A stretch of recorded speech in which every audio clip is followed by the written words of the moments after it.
Hi, everybody. This is Mark Plunkett, the pastor of Heritage Presbyterian Church. This is our weekly devotional for the week of February the 3rd, 2021. There's an old story that's titled, "It Could Always Be Worse." And it tells the tale of this man who goes to his rabbi and he complains about his house, that his children are too loud, his wife isn't nice, his house is shabby. And the rabbi says to him, it could always be worse. And the man doesn't really believe him. So the rabbi says, okay, here's what you do. Go home and bring all the cattle that you have into your house and leave them there for a week and then come back and tell me. So the man, he does it. And of course the cows mess up the whole house and the kids are screaming even louder and his wife is complaining even more. And after a week he goes back to the rabbi and he says, "Why did you tell me to put all those cattle in my house?" And he said, "Well, now I want you to take all the goats that you have and bring them in the house too." So the man's like, "I don't know if I'm going to do it." So anyway, he goes back and he's desperate. So he brings the goats in the house. And now he's got cattle and goats. The goats eat everything. The cattle are still making a mess. The kids are louder than ever. His wife is ready to leave him. And after a week, he goes back to the rabbi and he just goes, "I don't know what to do. I don't know what to do. It's even worse." The rabbi says, "Now I want you to go back home and I want you to take all the animals out of your house and then come back and tell me." So the man goes home and takes all the animals out of the house.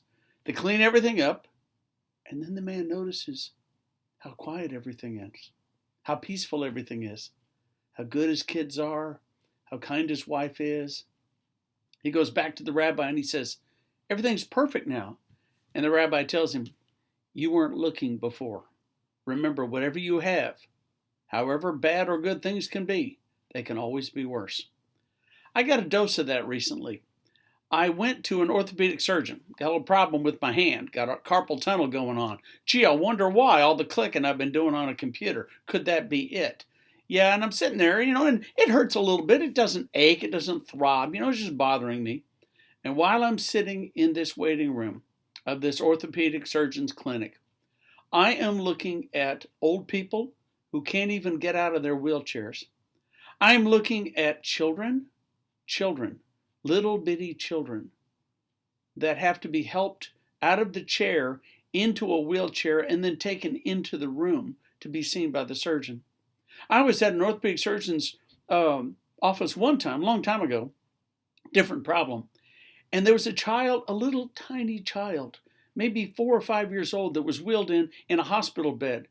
And this child had one leg that was this much shorter than the other. And that short leg was a mass of braces and what they surgically call pins, which are basically giant screws. And this gigantic man of a doctor, I'll never forget, a great big cowboy looking guy, came out and leaned down and talked to that child. And the child was just delighted to see him, and called him, by his first name. And the doctor said, "Okay, you ready to go, bud?" And he goes in the back and all this.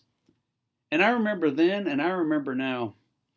I look at people around me that are hurting so much worse than I am. I've got a little tingling in my hand.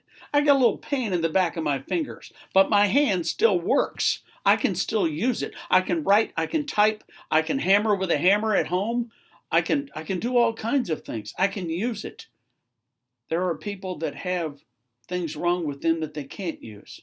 Legs and arms, and maybe their hearing's gone, maybe their eyesight's gone. Oh, folks, it could always be worse.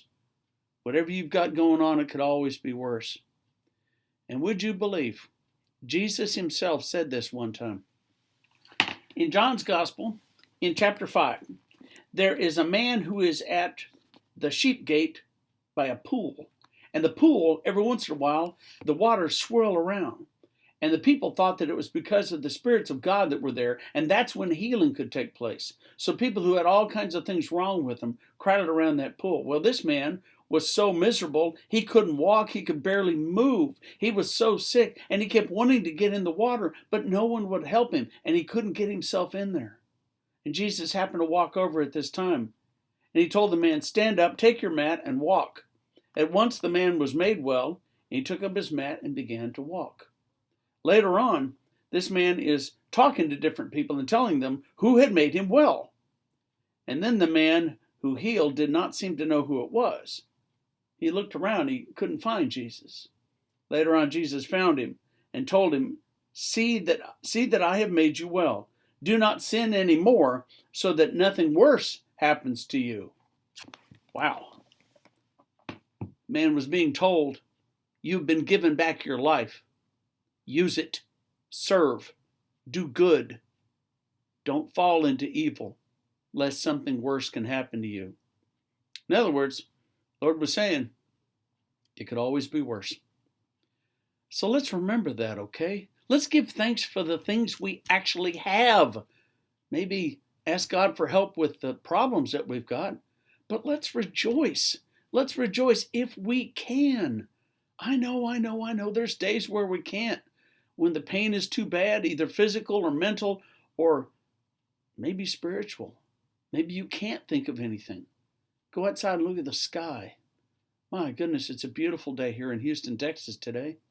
And even if it wasn't, there's still things that I could thank God for. My family, my friends, my church, all kinds of things. All kinds of things. So today, I'm going to remember. Because sometimes I forget, but I'll bet some of you do too. My friends, it could always be worse. So let's praise God today, okay? Amen.